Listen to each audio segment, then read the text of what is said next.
there, didn't see you. Come in.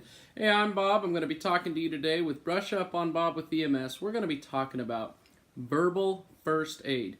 Now, most of you in EMS understand what first aid is. It's the initial act of coming to the aid of someone. We know that some things like the Good Samaritan Act and other items that protect us when we provide first aid to people on the side of the road or wherever we're at. You know, we have AEDs and tourniquets that are now being placed in buildings to aid in that first aid.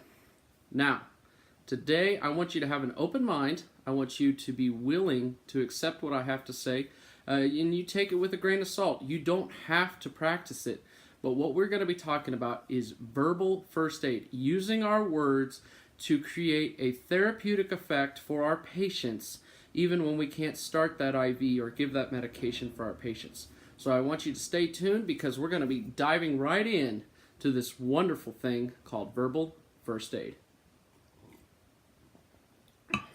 So my first question is, why in verbal first aid do we need to have compassion, not empathy or sympathy? Most of you have heard the terms of empathy or sympathy in EMS, and we know that these things are important, but we don't want to become fatigued in these areas. And what I mean by that is too many providers these days are using empathy and sympathy towards their patients. Now, let's define these terms. What is empathy? What is sympathy? And what is compassion? So, empathy, by definition, is projected of a subjective state into an object, so that object appears to be infused with it. Now, to most of you, you're like, what the heck did he just say? Well, let's break it down. In ancient Greek, empathia, meaning a physical affection or passion. Now, most of you have a physical affection for most of your patients? Probably not. Most of them are stinky, most of them haven't bathed in a while, or maybe it's that nice person, that you picked up several times, but you just don't have that physical affection for your patient or that passion for your patient. Now, maybe you really are into your profession and you have a passion for every single one of your patients, but I'm going to tell you today that it's not empathy. What you are feeling is compassion. And literally, empathy is translated, I am you. So it's feeling what the other person feels. Now, do we know exactly how these patients feel? We don't. We don't know exactly how they feel when they break their hip, when they have stubbed their toe, when they're having the man flu, okay? We don't know how they feel. So we need to be able to separate ourselves and provide that compassion, but not be stepping in their shoes. I know exactly how you feel is not a phrase we should be using. We should be saying, I don't know what you're feeling right now, but I am willing to treat you and take care of you, and I'm going to do the best I can, okay? The next word that we want to define is sympathy. Sympathy is the feeling or mental state brought about by such sensitivity. It's from the Greek word syn, together, and pathos, feeling, which means fellow feeling. So we're feeling with our fellows, okay? And literally translated is I pity you, okay? So when we sympathize with someone, we're pitying them. Do we pity every patient we run up? Do we pity that person that decided to take an overdose on Tylenol? No, we may feel sorry for them that they've reached that state, that they feel like the only way that they can live with themselves is taking their life, and we feel sorry for them that they've gotten to that state, and we may pity them. But do you pity those who do stupid things? No. You're like, that was not a good idea, man, and I really do not feel sorry for you, but I'm going to take care of you. Now, the word I want you to be thinking about is the word compassion. Compassion is a response to the suffering of others that motivates the desire in us to help them. In Latin, compassion means love together. The key component which manifests itself in compassion is altruism.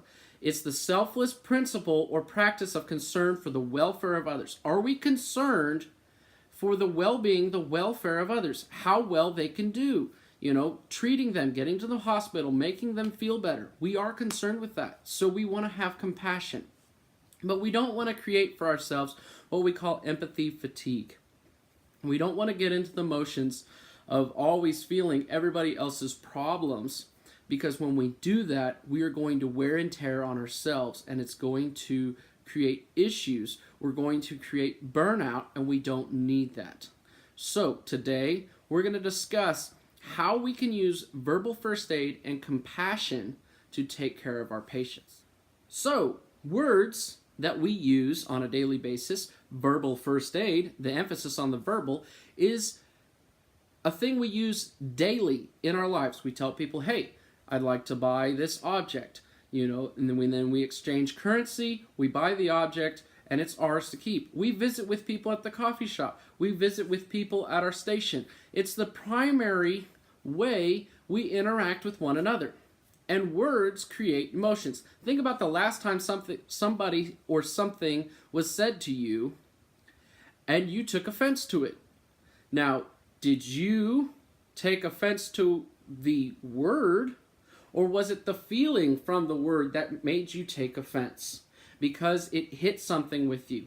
Because words generate images in our brain. Those images generate emotions. Think about puppies right now. I want you to kind of imagine in your mind about puppies.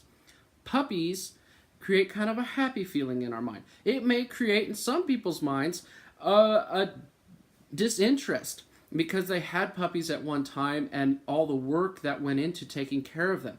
But words will create emotions, and those emotions release chemicals like dopamine, adrenaline, serotonin in our body.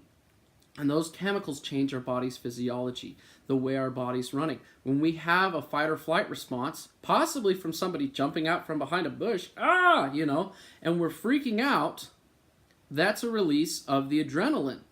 Now, we can have the same thing happen in our bodies by the use of words. So words that we use talking to patients can have a good or bad outcome. So these words that we're using that could have a good or bad outcome is part of that therapeutic communication part of verbal first aid.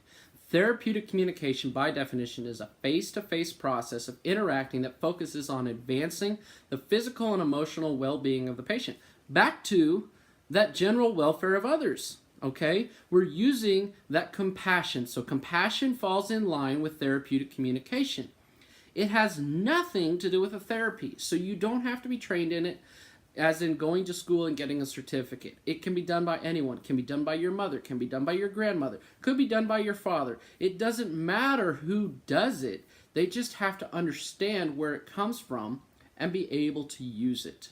Now, the interesting thing that I love is the fact that the Kansas experiment was at the forefront of therapeutic communication and verbal first aid. In 1976, a man by the name of M. Eric Wright, who was a MD and a PhD from the KU University, he was a renowned psychologist and psychiatrist, and he conducted this experiment using verbal first aid with EMS. Now, this is 1976, folks. EMS is just getting started. When were the white papers written? Exactly. All right, so we are just getting started. So this was called the Emergency Workers Protocol, and the outcome was phenomenal. They used a phrase that they had to repeat to the patients, and this phrase increased patient outcome survival. It wasn't because of a procedure or a intervention that they had done for this patient. It was because of what they had said. Now, there was certain criteria that Dr. Wright wanted them to use, and he had a control group and he had another group that he wanted them to say. The control group was supposed to just do what they normally do and keep going around that same objective to taking the patients to the hospital and taking care of them the way they've always done it. The actual experimental group was supposed to say this phrase along with their regular care. The interesting fact was the patients who had this experiment done on them were not supposed to live by normal standards, but did live and had better outcomes based on what was said to them. So I'm going to read you what the emergency workers protocol was and what they were supposed to say and the criteria with how they were supposed to say. So here it is. the Kansas experiment. The three things that they were supposed to do was minimize extraneous input. So they were supposed to get rid of those hysterical relatives and those who might make a dire prognosis like, is he going to die? So with that in mind, they were supposed to also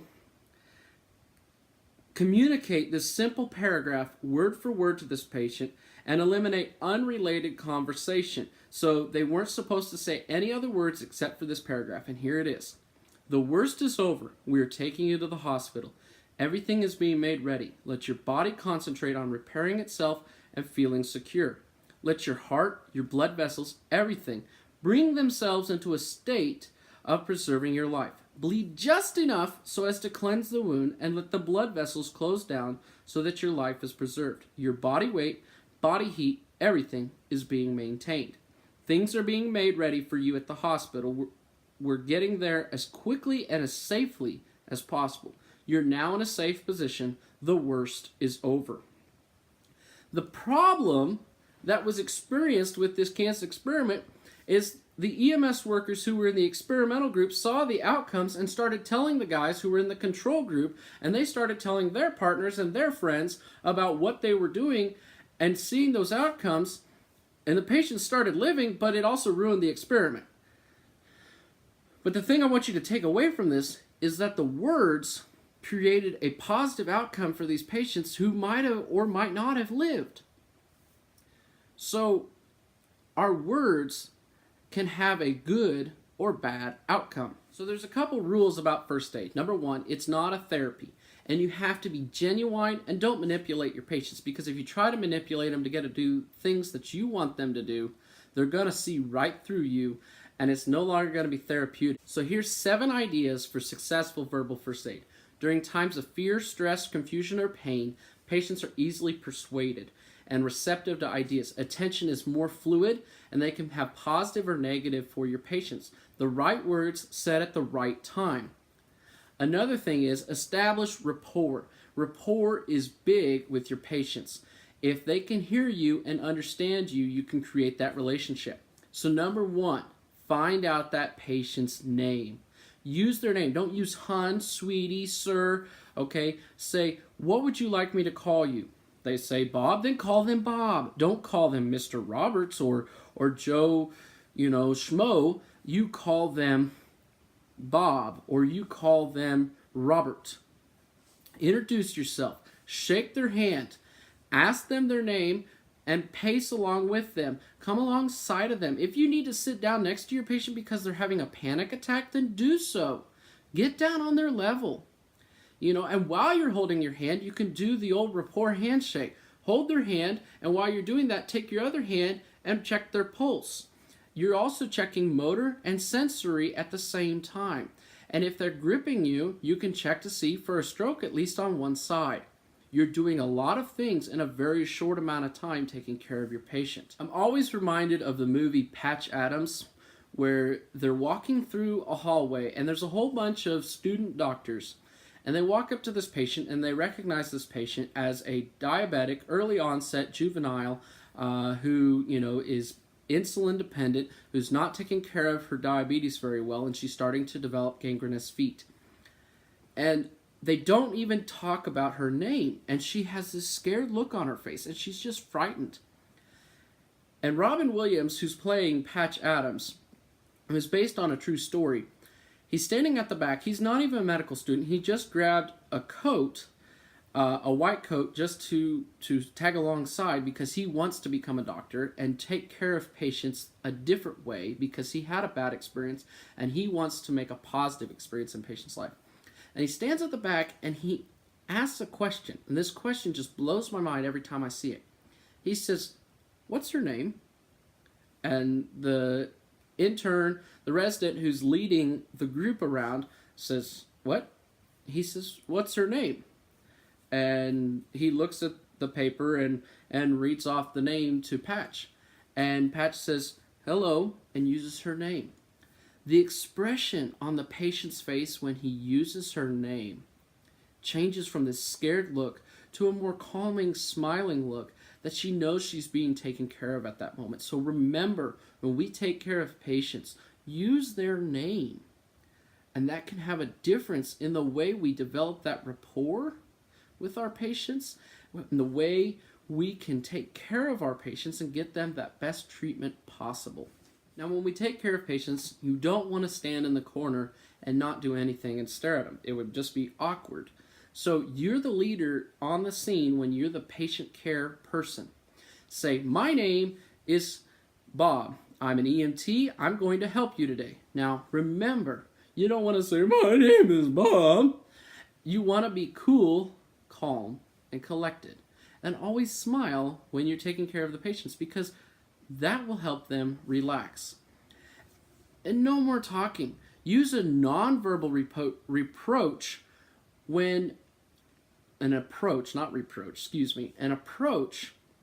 when approaching your patient. Eye contact, physical contact, like touching their shoulder, touching their hand. Don't hold their hand. You're not going on that first date where your hand gets sweaty and you're holding their hand the whole entire time and you won't let go. Okay? Use some soothing sounds. Now, that doesn't mean you need to yell at your patient, but use a nice soft tone talking to your patient. And be attentional. And if you really want to, you could possibly suggest prayer if you feel that that's something you need to do for your patient. Now, I don't expect you to start praying and go, oh Lord, in the back of the ambulance.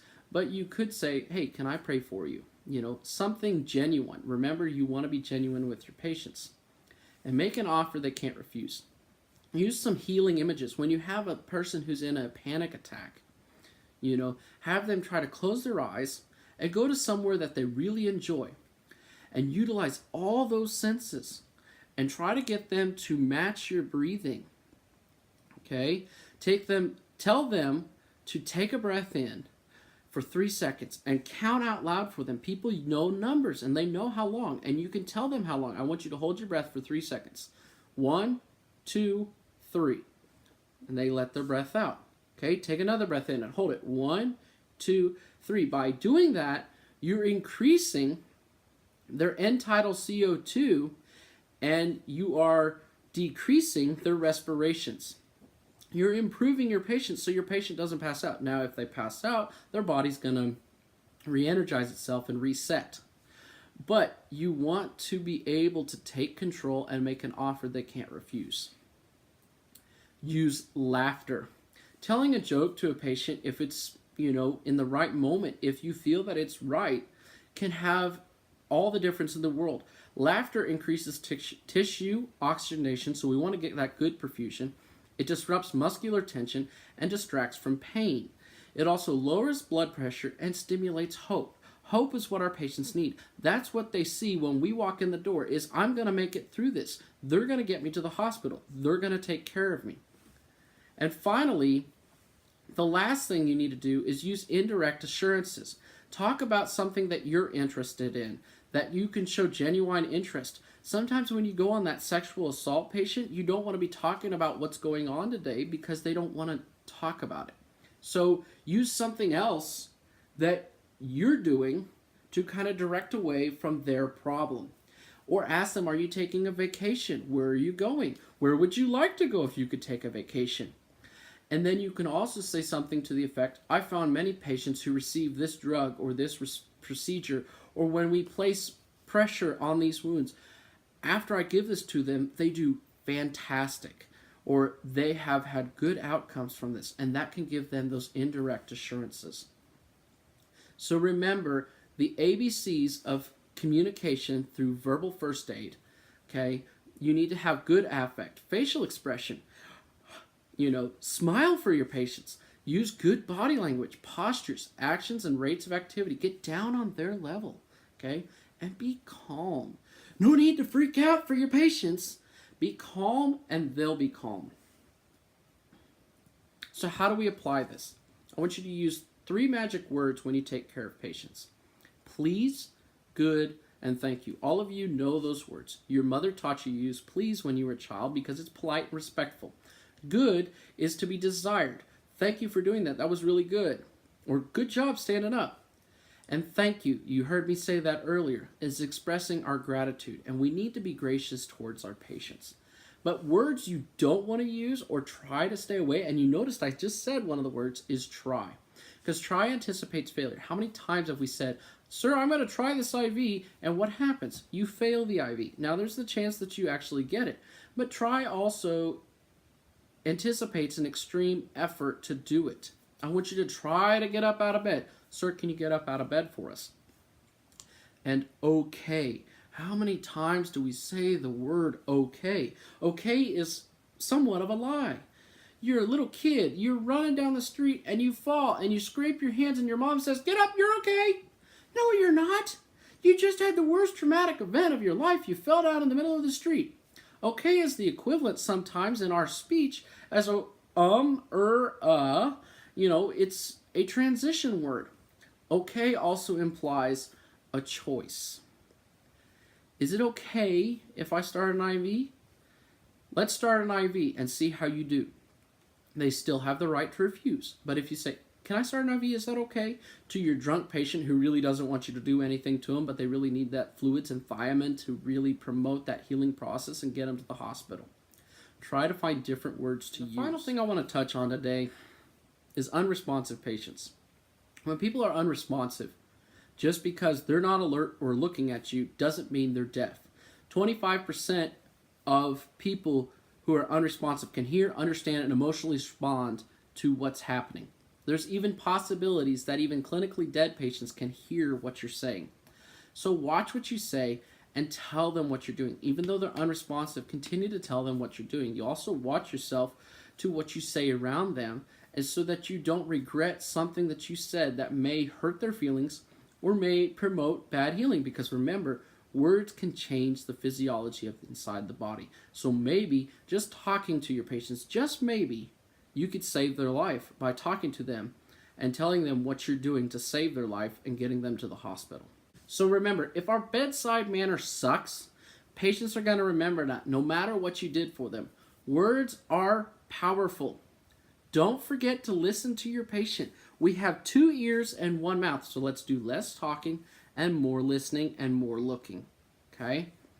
And in the famous words of one of my favorite people, Maya Angelou said, I've learned that people will forget what you said, they will forget what you did, but they will never forget how you made them feel. Thank you, and you guys have a wonderful week. Hope this was very informational for you, and you can use this.